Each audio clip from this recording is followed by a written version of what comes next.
Hello and welcome back to Engineer's Escape. My name's Jake, and today we're looking at fixing a noisy above-door air vent. I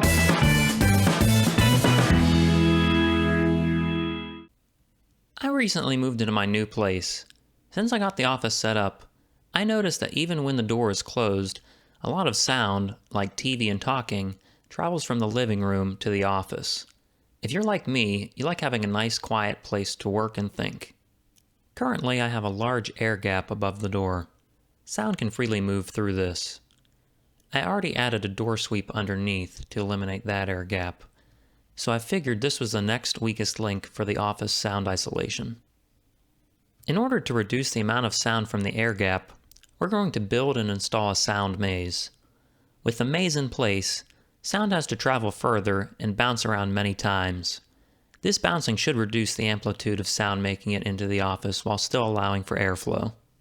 My duct was 23 inches wide by 4.5 inches deep by 3 7/8 inch tall. Materials we'll be using include 7/16 inch OSB, 1/4 inch plywood, and blue styrofoam to help absorb some sound. We'll also be using some hot glue sticks to secure the materials together.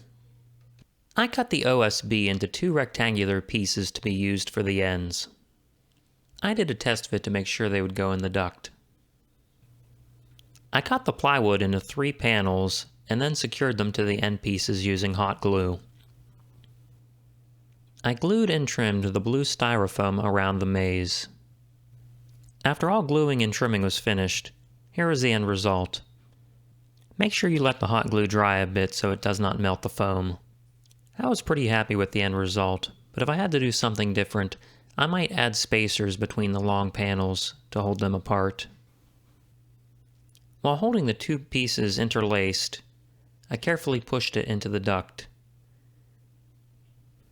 After a bit of persuasion, I replaced the grill covers. I climbed down from the ladder, and we were done. Well, that's it for today, guys. Be sure to like, comment, and subscribe. And make sure you check out my next video where we put the sound maze to the test. Thanks for watching.